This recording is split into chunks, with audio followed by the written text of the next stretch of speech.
Thank you so much, everyone, for being here. I'm hosting this conversation from Chibuktuk, which is otherwise known as Halifax, Nova Scotia, which is in Mi'kma'ki, the unceded and unsurrendered territory of the Mi'kmaq, which is governed by the Peace and Friendship Treaties. And welcome from whichever land you're joining from. And for those of you who are not familiar with me, my name is Brooke Thorndycraft, and I started a company called Big Waves that specializes in making the work that we do together to create change in the world feel better as we're doing it. And our focus is on relationships, and particularly in the areas of connection, collaboration, clarity, and conflict. And one of the things that we do is this series, Ripples and Rumbles. So, a little bit about this series before I introduce our guest.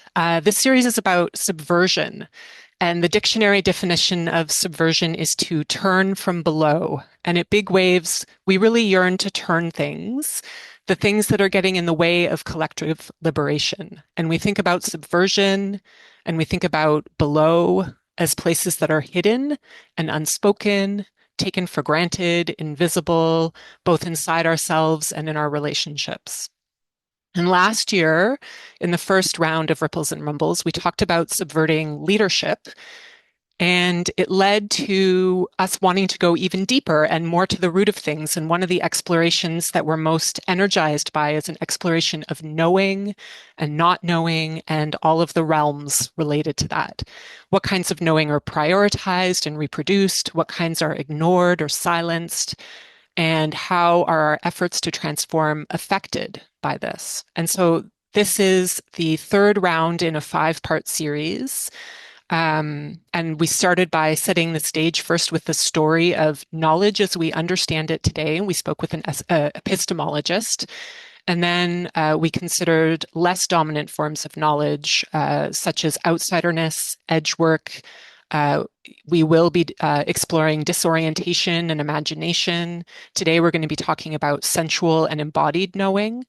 And we're closing the series with a step back from knowing to actually be looking at being, because obviously we are more than what we know. And so, in this third conversation in Ripples and Rumbles, Subverting Knowing, we wanted to explore what kinds of wisdom and knowing we can access when we get in touch with what our body and our senses can tell us. And before I introduce Sage, just to let you know a bit about participation, we're recording this talk and sharing it. And because of this, we're mostly be asking participants to stay mute, but you're very welcome to put questions for me or Sage in the chat, and we will respond to as many as we can toward the end of the conversation. If you need any technical help with anything, you can message Joanne Kerrigan, who you'll see as a co-host in the participant list. And so, hopefully we'll be able to respond to whatever needs might come up. So I'm very excited to have Sage Hayes here with us today to have this conversation. Sage is a healing arts practitioner exploring lineage, embodied presence, and emergent relational care for individual and also collective transformation. And Sage is also a somatic experiencing practitioner of 17 years, a bodyworker with a massage and biodynamic craniosacral therapy background, and a student of family systems and family systemic constellations. And on these paths, their pursuits and involvement have been very eclectic. Just as a few examples, Sage has been a practitioner with the Decolonizing Wealth Healing Collective, a leader of queer and trans yoga for all bodies. They've offered kickboxing with marginalized communities, DJ'd the Portland Community Dance for many years, and co-created a wellness center called Justice in the Body, which explored the question, how can we be free in our bodies in an unfree world, which feels like a very important question these days. And most recently, Sage just got back from facilitating an international gathering, Love at the Center, Politicized Healing and Collective Liberation. Politicized healers from around the world came together to share medicine and care and evolve what healing with politics and love can actually be. And then Sage's personal experience of being trans and adopted informs their passion for creating conditions which nurture access and belonging for all participants. And I will also just say that from a personal perspective, Sage is a mentor and teacher of mine, and I've learned so much from them about embodied knowing. So when we decided to do a session on this topic, it was just an automatic choice for me to ask Sage to participate, which is why it's really wonderful to have you here to talk about sensing liberation in the body. Today we'll be talking about what the special knowledge is that we can gain through our senses and our embodied experience about being alive, about what's important, and about how to be in connection with ourselves and other being. And so some of the questions that we're sort of asking are how would the world and our lives be different if we were more able to experience what our senses and our bodies can tell us? We can build capacity for interconnection, for suffering, and for the fullness of existence through embodied work. So, hi, Sage. Thank you so much for joining me. How are you doing today? Hi, Brooke, and hello, everyone. It is so fun to see colleagues and friends in this circle and know that some of you will be watching afterwards. Thanks for, yeah, showing up and doing the work that you do. I am pretty well today. I'm a little nervous. I get nervous at these things. I was sharing with Brooke beforehand how kind of strange it is to do something about embodied knowing in a on Zoom in a chatty sort of way. Like I'm kind of like, do I need to dance? Do we need to do, I'm not going to make you do any of that, but there is this sort of moment that I was like, okay, this is going to be how we're going to talk about embodied knowing and hopefully we can collectively do something together that maybe we get to learn something, but more importantly, maybe we get to learn something, right, together Mhm. and through our bodies, through resonance and our aliveness. So like my prayer is that this offers something to you that supports your liberation. So I'm good. I'm happy to be with you, Brooke. I think you're fantastic. I love the work you do, and I'm very, very honored to be here. Thank you, Sage. That is very mutual. Thank you so much for being here.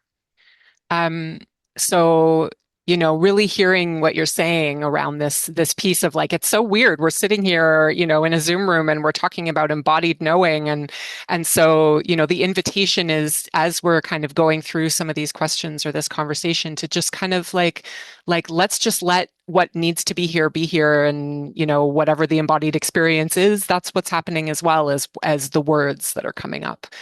And I think of you as someone who, has really created a life and a practice around sort of sensual knowing, embodied knowing as a pathway to transformation. And so I think it's just like a really nice place to start to hear a little bit about what led you personally to really understand the transformative potential of our embodied experience. Yeah, thanks for that question. And I really like that I get to land this in the personal first because of course the personal is personal. It's also very limited. It's also limited by my identities and my geography, but it is also what brought me to this work, and it will give you a little bit of a taste of kind of the experience that anything I share comes out of, right? And I don't hold it as right or wrong. I just simply hold it as my experience. So thanks for coming in right with that question because I think it does give me an opportunity to kind of ground our time. Yeah, I mean, as a kid, I didn't think about embodiment. I grew up in New England in a white body. Nobody really touched each other in my family system. We weren't, there touch and embodiment kind of came through sports for me. It kind of came through running around outside in the woods. And nobody was talking about embodiment growing up. It was just like you did what you did. And um, that said, I'm really grateful that I had the opportunity and the access to be able to play on team sports because I do think that was one of my first entry points in I was managing a lot of stress around my gender kind of confusion in a binary reality in school and in New England. And so sports kind of gave me a place where I could be really good at something and kind of like which helped to actually protect me from bullying and things like that. Mhm. So I'm really grateful that that was one of my entry points. Um, and then I think kind of life went on, and I think a couple other things I'll just put in there to say that it was in my 20s that two really important things happened around that got me very interested in embodiment work. The first was that I was going to therapy, which, I was sort of wasn't that into. Who really wants to go to therapy in their 20s, really? I mean, I certainly didn't. And but I was talking about, I was talking about my gender, and I was talking about, sort of exploring it, and was I trans or was I this? And it was very, very upsetting to me because what I had learned about being outside the box of gender. I don't know if folks out there ever got a chance to see Jerry Springer in the 80s, but my frame of reference was so toxic around what trans is and was. And I was managing so much angst and anxiety and fear and worry about rejection and things like that. So there was such a visceral experience around not only kind of the ongoing threats, but also what was I even experiencing on the inside that made me feel like I didn't fit in one of those. And my therapy was sort of saying, you got to fit in one of those. And Mm, so luckily my body was like, I don't fit in one of those. Right. And it wasn't a thought, it was a movement through me, through a sense of like a very a much wider reality than the binary gender system. Secondly, what also brought me to embodiment work is I also, kind of in the therapeutic realm, began to have in my life, I began to have some body symptoms when I was going through certain like breakup processes with my partners, right? And I would have all these somatic symptoms that seemed very disproportionate than what was happening. And at the time, right, this is like the late 90s. Nobody's talking about PTSD, except if you're maybe in the military, and it's a very particular way of talking about it. And I kind of came to understand over time that the anxiety and the somatic symptoms are really rooted in my adoption process. And that, my birth mother relinquished me. I went to a foster home for the first 3 months of my life, and then was given to my adoptive family, who I have a good relationship with. But that's a lot of separation really early. And so it's not surprising that later in life, when I was going through separation, lots of somatic symptoms came up that were nonverbal. And I would say those two experiences, being queer and trans and kind of navigating all the things, plus kind of the story my body was telling me about my adoption, really got me super interested. I mean, I never would have thought I'd be studying about embodiment. Like I went to business school, people. Like I was like, let's do this, and then it was like, something took the wheel and was like, we're gonna start to look at this in your own personal experience. And once I started to open up into embodiment and get to know how, the nervous system works and trauma and things like that, it was just like opening this beautiful infinite possibility that I think created a lot of choice for me, and I could see that it could create a lot of choice for other people when if we're stuck in certain places, and particularly where there's pain involved and fear involved. So it was like a long answer, and there's like 1,000 more things I can say. But those are kind of like my two personal experiences. I think what my white in the more recently understanding my white bodiedness has been an embodied experience. And I could share more about that if it's interesting.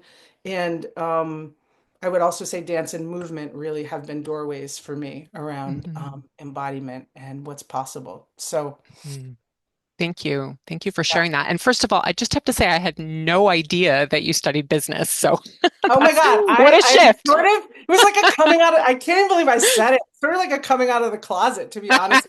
It's sort of horrifying, but it was kind of fun too. I learned some things. Not that I'm that good at business, let me tell you. I probably should have stayed for a little while longer.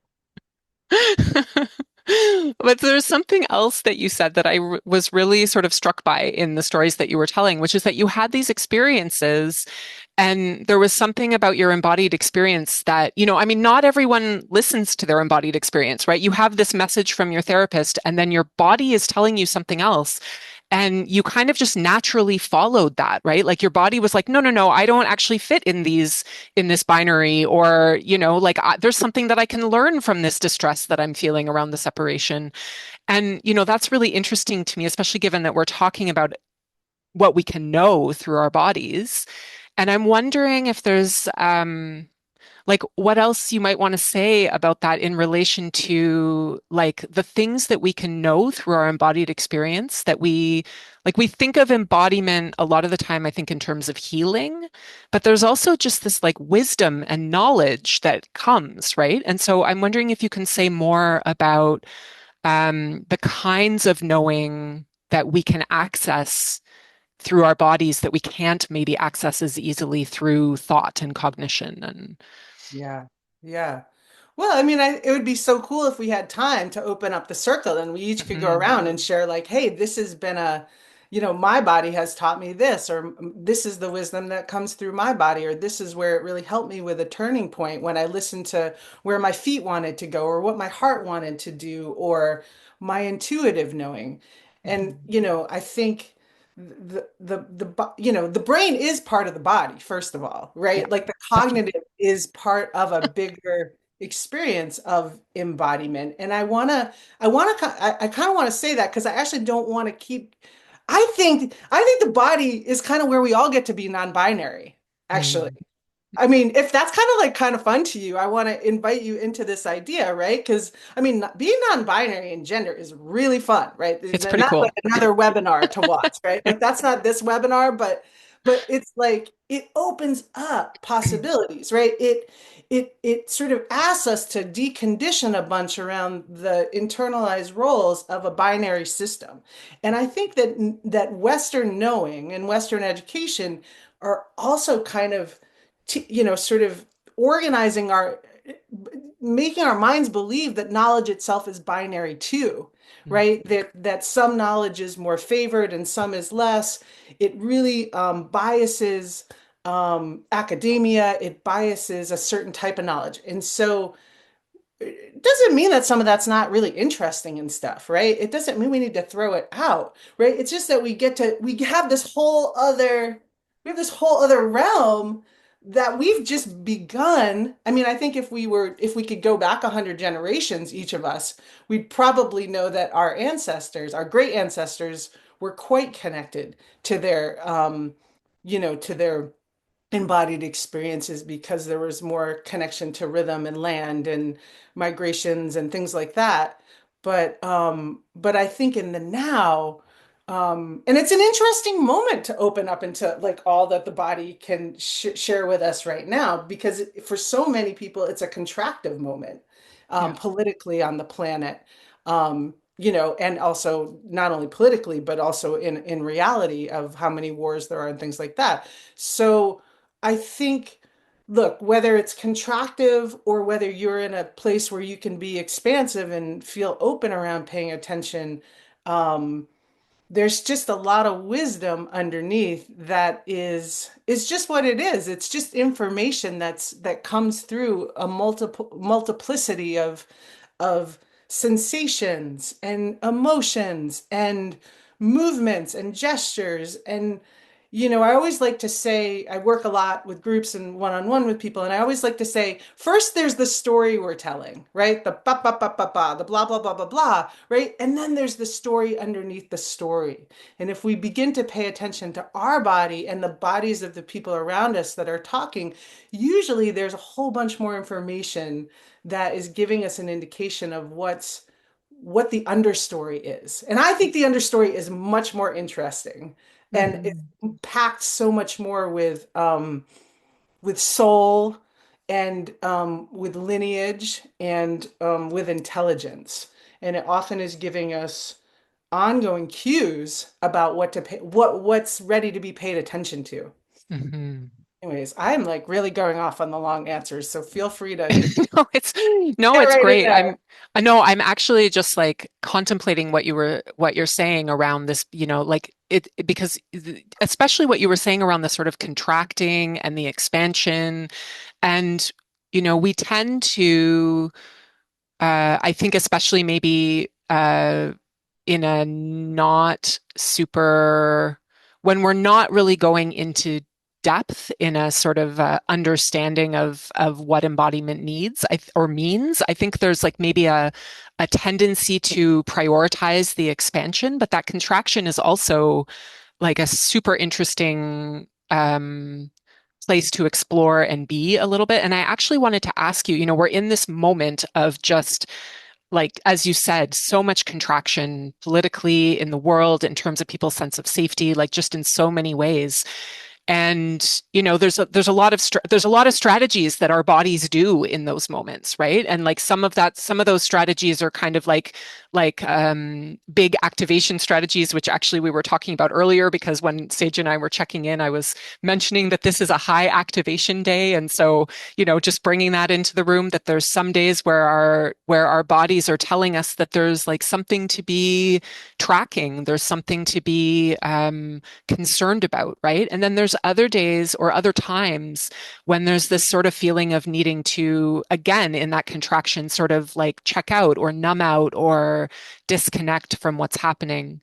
Um, and I feel like this is just a moment where there's, a lot of adaptive strategies that are going on for people, right? I'm wondering if you could um, talk a little bit about sort of the numbing in particular, or sort of these adaptive strategies, and like what does this serve? Like why is it necessary? Where are its limits? What do you want to say Yeah, about that? yeah, for sure. I love this question, and I love to talk about adaptive strategies, which really another way to put that is coping mechanisms, numbness, other things we do to manage our stress. First of all, I'm a huge fan of all adaptive strategies. In fact, I'm deeply reverent of them because adaptive strategies really, on some level, are just number one, they're helping us manage the unmanageable. We wouldn't be using them if we weren't over threshold around stress and overwhelm. Um, and I also think they are there's something about adaptive strategies that often helps us feel a little bit more safe, maybe a little bit more in control, or a little bit less in control in a certain way, which might make us feel more in control. Like I think there's lots of different things we do as humans when we're afraid and when the stress load is too much. So, you know, I think first of all, I think there's a huge place for adaptive strategies, and I don't think it really makes much sense to demonize them at all, and frankly, to pathologize them either, because I think it actually just perpetuates people feeling even more stressed, right, on top of the original stress that they're managing.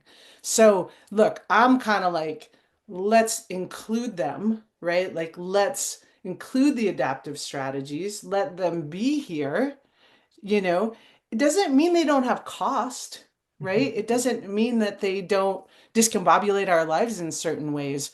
But to exclude them or to demonize them or pathologize them is really going to just be a self-perpetuating prophecy of excluding the real issue, actually, whatever the roots are of it. So I'm all for it, and then it's sort of a both and, like a Venn diagram, maybe like a both and. It's like including your adaptive strategies, getting to know them, and then what would it be like to, when there's enough support and resource, to be able to build new capacities to increase someone's choices so that the adaptive strategies can maybe cost a little bit less, or there could be new choices around when there's, when you're over threshold and you want to reach for the thing. Like sometimes, like when I'm that way, like the thing that almost always works, and I'm not saying this is the thing, I'm just saying for me, is like if I go for a walk with my dog, like that interrupts me grabbing the thing. I mean, maybe for 10 minutes, but I will tell you, I'll feel differently when I come back from walking my dog, right? And so, how do we how do we develop like a relationship with our adaptive strategies? How do we learn to love them and include them while we're also building capacity around them, um, with care and with curiosity. And I also think it's not an individual thing either, because often part of why we're using things is a lack of collective connection, right? A Mhm. lot of us, there's a lot of isolation that a lot of us are also, or maybe we grew up with a lot of isolation and not a lot of co-regulation and not a lot of care.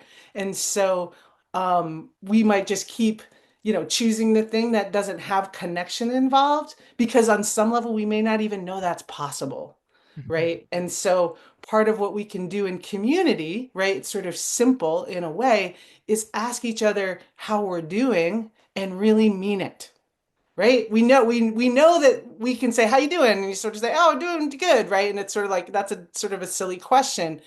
But if you can drop into your body and make a movement with your heart, if you have the capacity to offer something authentic around connection, that's helping us all co-regulate our stress, co-regulate our distress, and Mhm. offer some, even potentially some soothing to some pain that you might not even know that person is in. Yeah. So, yeah, I'm just a huge proponent for collective care too.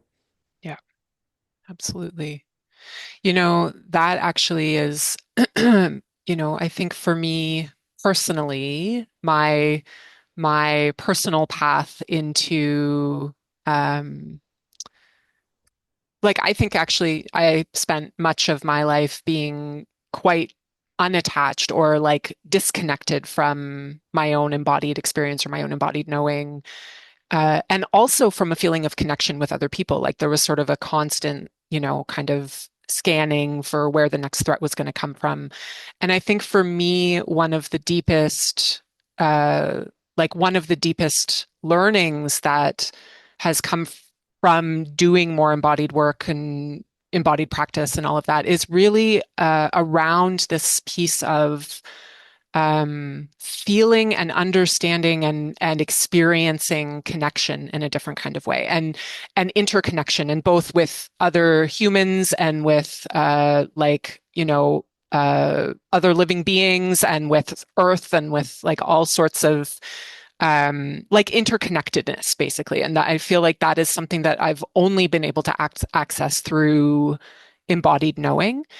And I'm wondering, like this sort of, especially in this moment where it feels like there's a lot of fragmentation, it feels like there's a lot of disconnection, and disconnection is being promoted and sort of like, politicized.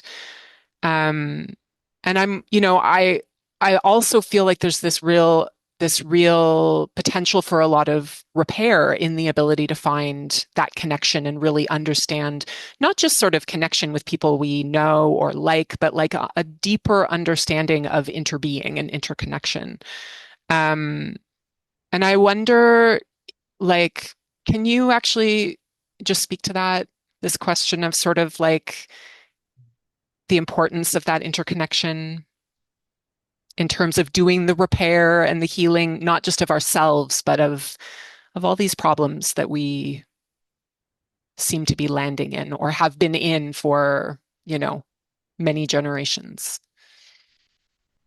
Well, I mean, that's a really big question. And I first want to say that I think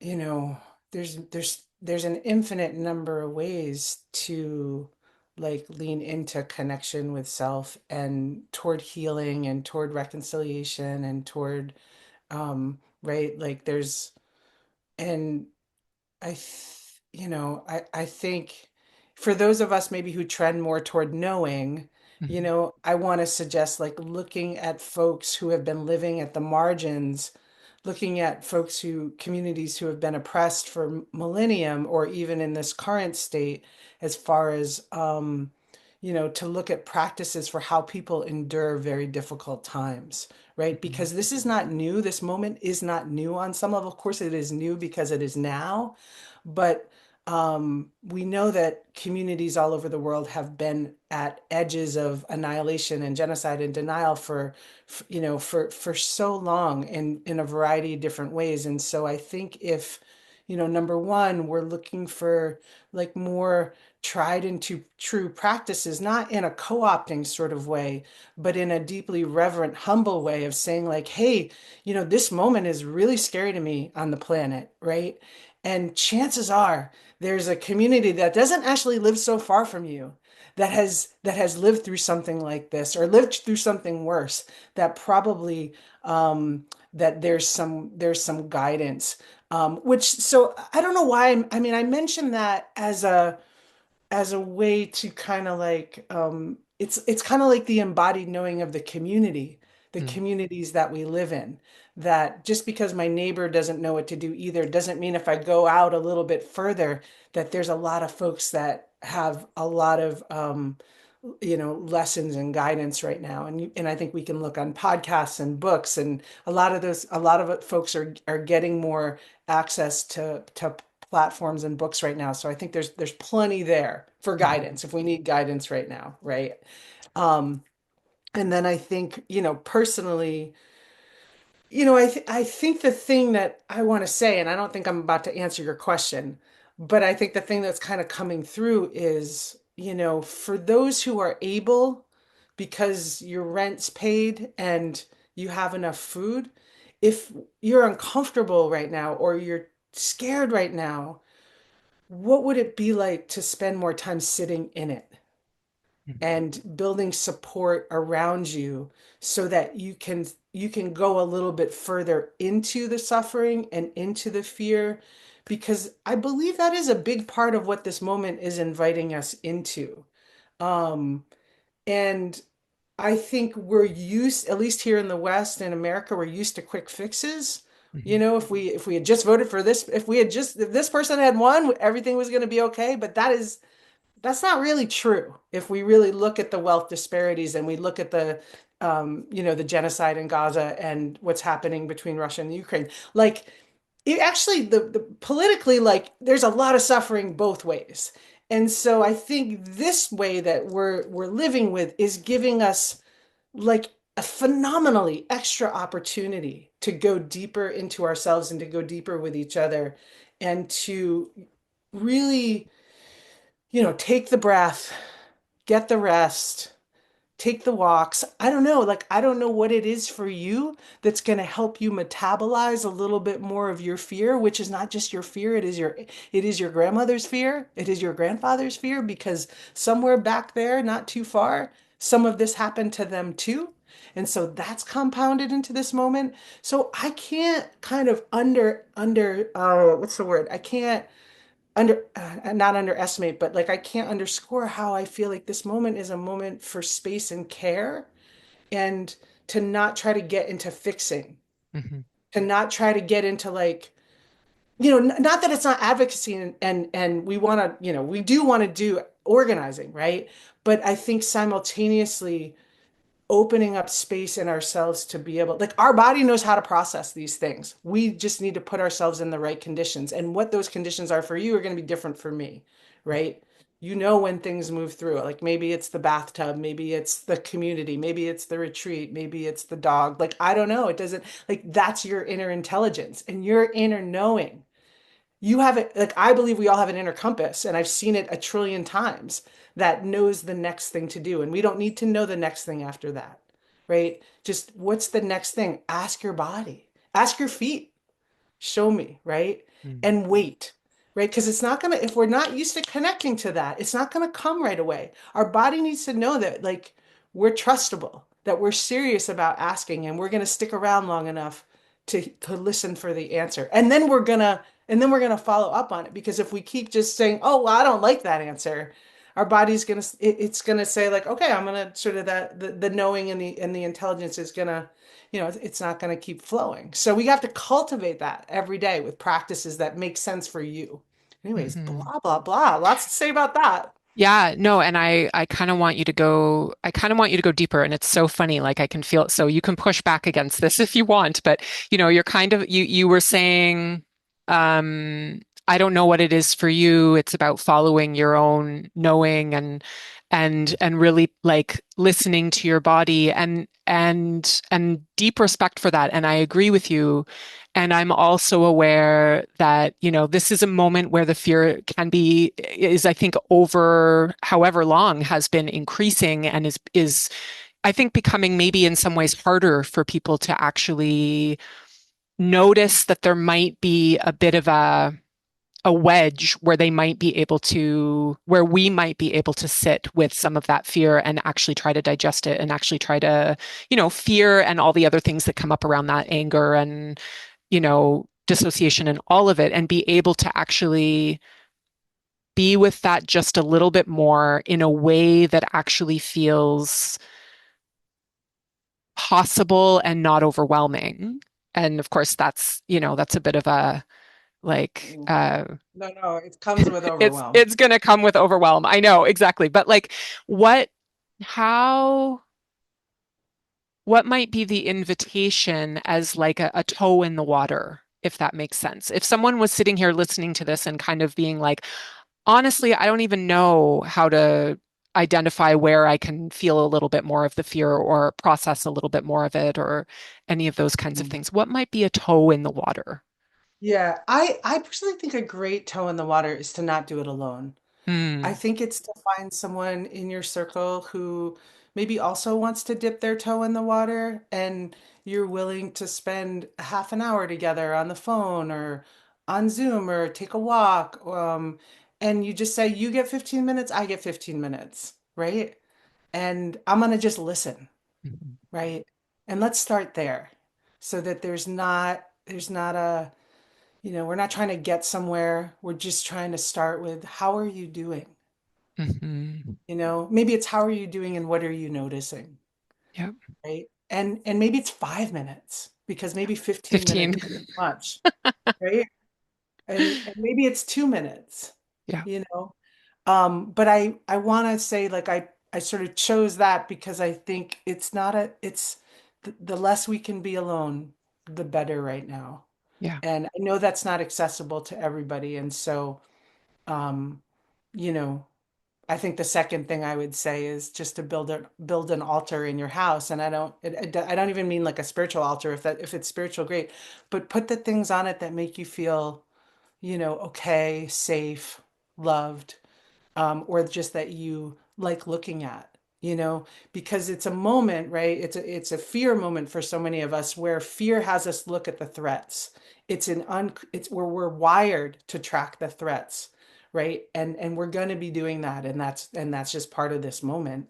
Um, and I think that's evolving too, but I think if we can create spaces in our little lives or in our lives where we have little places that are holding our coherence and that are holding, what is beloved to us, to just keep reminding us that it's a both and Mhm, that potentially can help keep us connected to what we love and what's important to us also.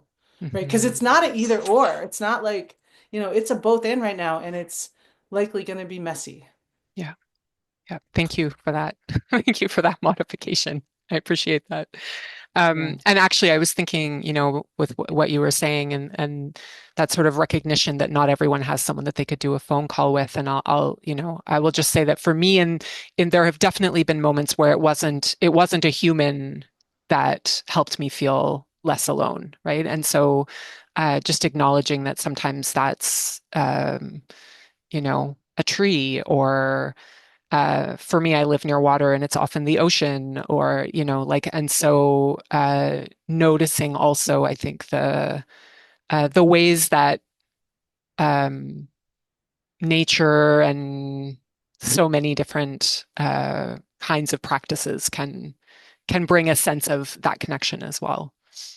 Well, and nature's the best because it's all still quite organized in its interdependent infrastructure. So it's vibrating so much coherence, Yeah, right? It's vibrating so much health. It doesn't mean that ecologically things aren't really messed up right now, but if you even walk into a little forest in the city, it's like there's so much that's going well yeah, that tree, it's still doing its thing. And so there's, that can be, I mean, I know for me, that's probably the biggest resource.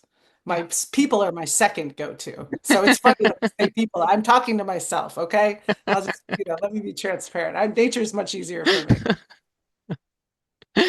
Totally.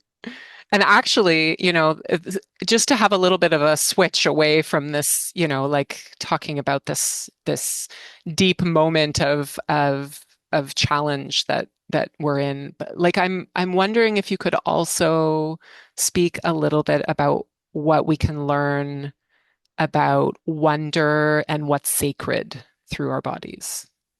Hmm.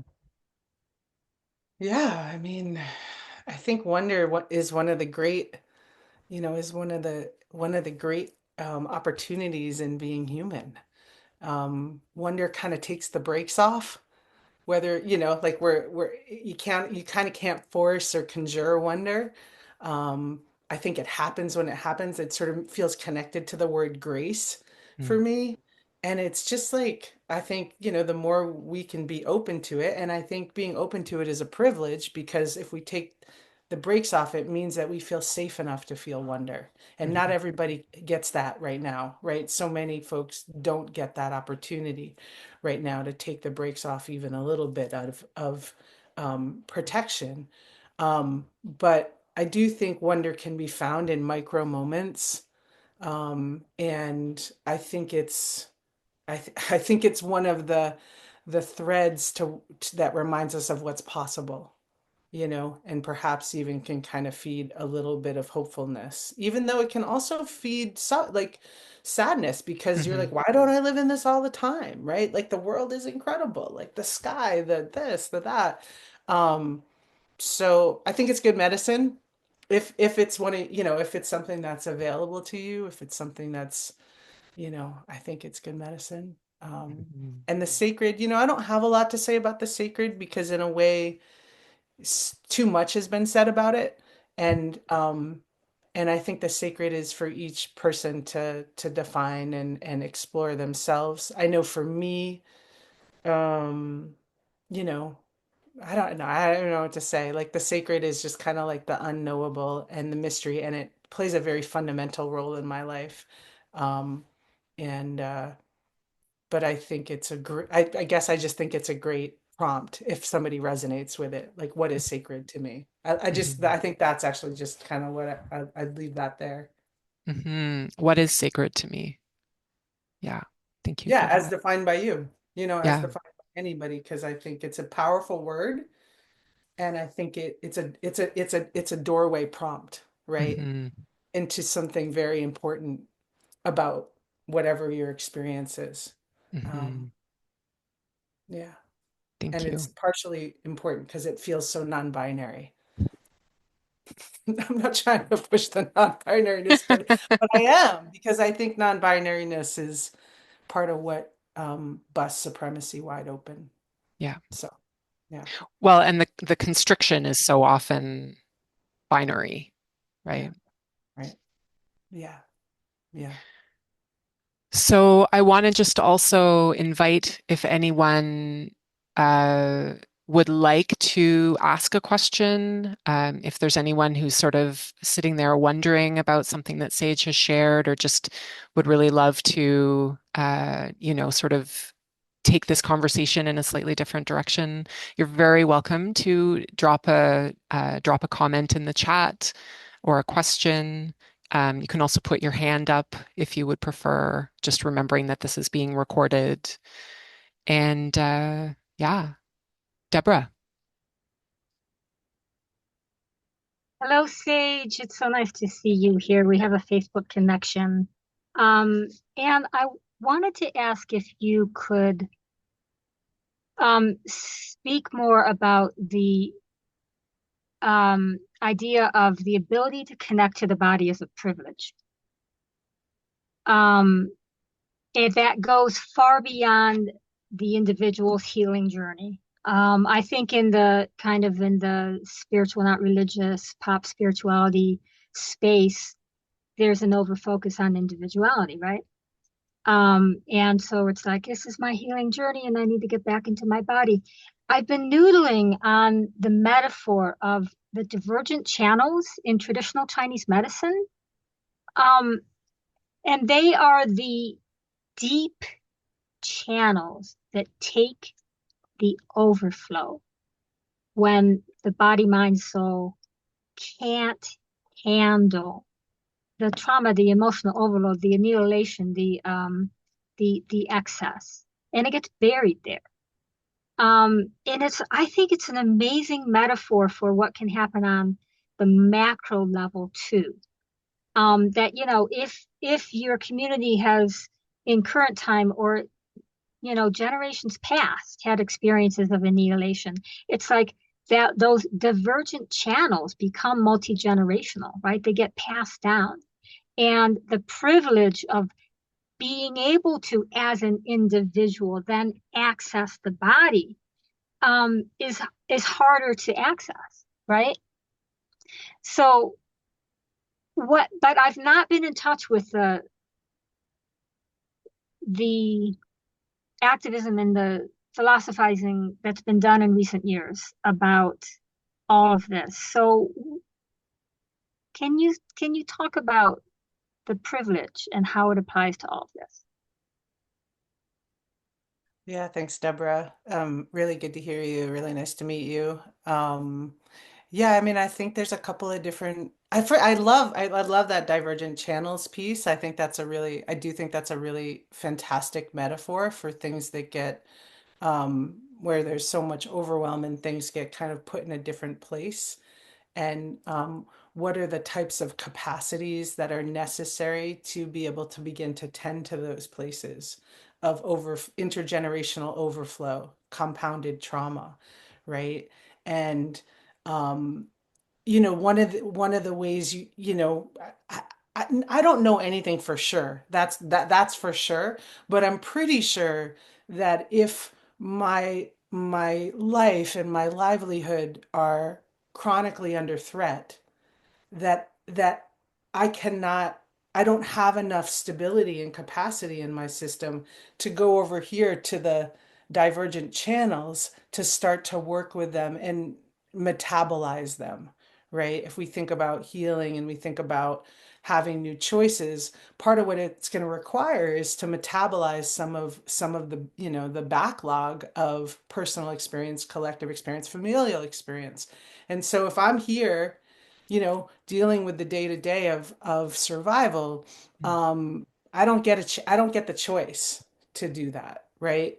Um, I think, and of course, we know disproportionately, historically, that a lot of folks are dealing with day-to-day life situations, whether it's being able to pay your rent or protect your child from a bomb, right? Like, and the whole range there, there's so many people that are living in survival mode. That is 100% reality.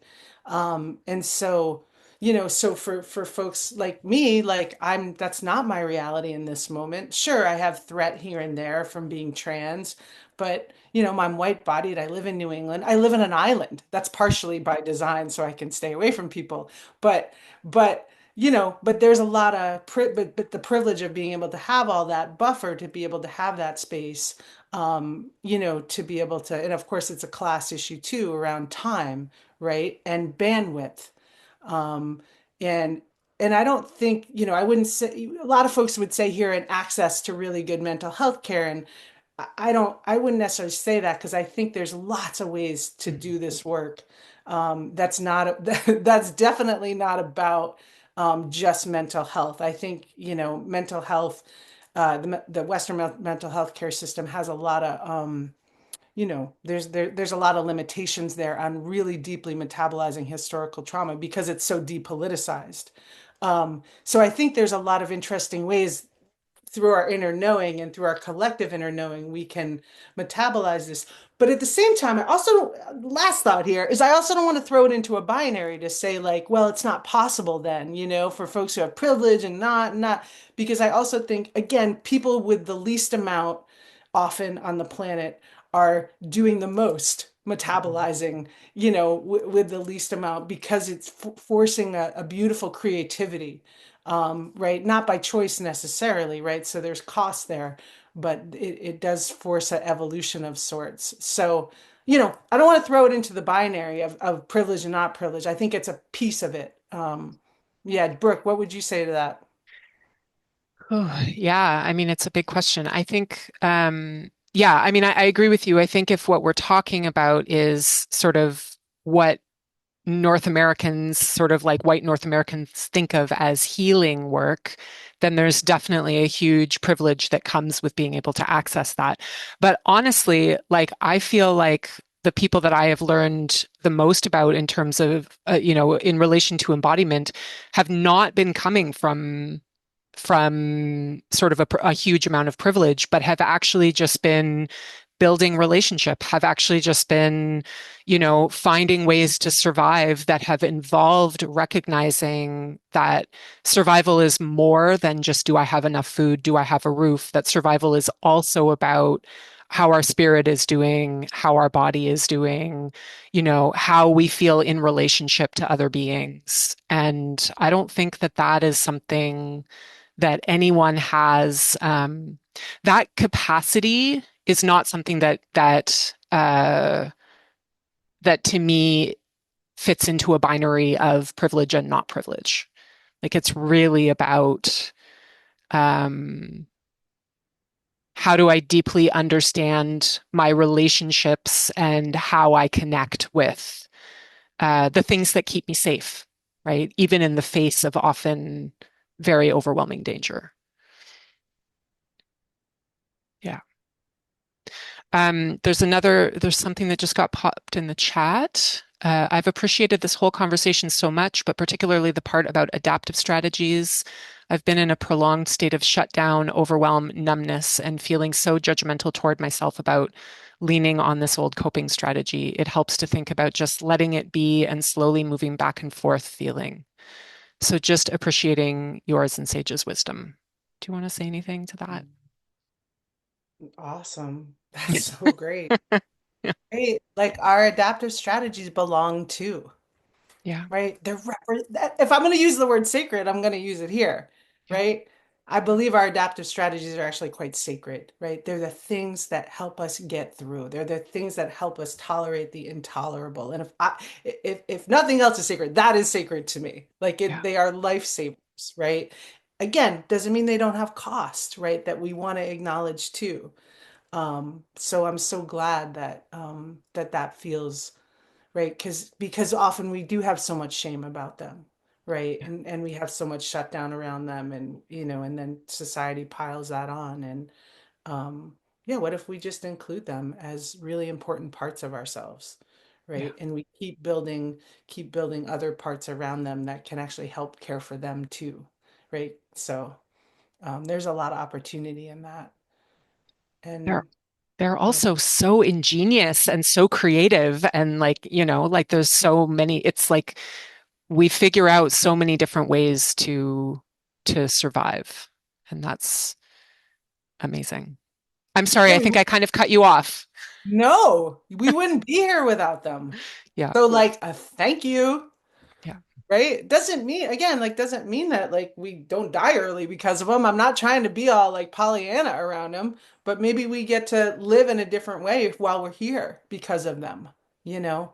And we really include them and we include them unequivocally, right? Not in just you know, a patronizing way or not in a like they're less than because they're not less than, you know? We all have to deal it's all it means is we're trying to live with an unmanageable situation, yeah, right? That we don't have a map for and that we don't have capacity for. We are physiologically designed for short-term stress, for short-term threat, right? Most of us, right? Female-bodied people, queer people, black and brown people, indigenous people, like it's not short-term stress, mm, right? It's every day in every way threat, right? And we are not designed for that. We are designed for short-term stress. We have a stressor, our nervous system knows how to shake it off, and then we're supposed to go on with our day, right? But when you don't have a break from that, right, it starts to take a toll on your body. And so, part of again inner knowingness and sort of, jumping out of the mainstream paradigm is being able to say like, okay, okay, I'm adapting, I'm using these adaptive strategies because of the context of threat that I'm very much living in, which, nobody should be ashamed of. It's just real. Patriarchy, racism, and capitalism and imperialism is very real, to varying degrees, depending on your identity. And so, how do we keep building capacity here, together, in our communities, to kind of be able to take some of the brunt of that? So it's not just sitting in our systems and, well, I mean, whatever, even if it is, it's okay, but nice to be able to move with it if possible now, a little bit. That's why I taught kickboxing, because I wanted queer and trans people to be able to feel their anger, right? Because one of the things that's hard about feeling constantly threatened is you're pissed, but you can't express it, right? Because then you're punished more, right? So, what are the places that we give ourselves to, number one, to rest if we can, to express aggression and frustration and anger in ways that are safe, where there won't be retaliation, and to also create spaces where we can grieve. I think those are three of the most important embodied spaces we can create for ourselves and each other these days. Mm. Thank you, Sage. Mhm. This is a really wonderful conversation. Thank you so much for joining me today. Just so people know, there's about to be a link dropped in the chat to Sage's website. Do you want to share anything really quickly about what's coming up for you next or how people can connect more? Ooh, my next project is called Death Songs. Um, and I'll just drop that. I'm not going to tell you what it is. I'm hoping to write about that on my website soon. But it's basically an embodied exploration of death towards life, so we can step into life more. And who knows what else I'll come up with in 2025. I'm always looking for like what's the emergent fun thing to do, which you wouldn't think Death Songs is going to be, but I actually think it's going to be amazing. So, It sounds anyways, amazing. it was so good to see you all, and I can't wait to cross paths with each of you in different ways in the future. Thank you. Thanks, Brooks. Thank you, Brooke, so much. Really an honor to be here exploring this with you. Absolutely. For anyone who's interested in joining us for the next session of Ripples and Rumbles, I'll be interviewing Amani Will on January 16th at 3:30 Atlantic, 2:30 Eastern on the topic of disorientation and imagination. And I met Amani through an amazing learning journey that they co-designed called Decolonization for Dreamers and was really deeply impacted by the learning. I think there's few people who are more will be more interesting to hear talking about disorientation and imagination and what we know from those places. So if you're interested, the link to register is being dropped in the chat as well. I hope you'll join us. You can also sign up for our mailing list at the link that's about to be dropped in the chat as well to make sure to find out about other upcoming offerings. And Sage, thank you again so much for joining us, for sharing your knowledge. Thank you, everyone, for joining us and for the questions and the comments. It's been a real pleasure and wishing you a wonderful rest of your day. Thank you. Thanks, y'all. Mwah, mwah, mwah. Be well, stay safe.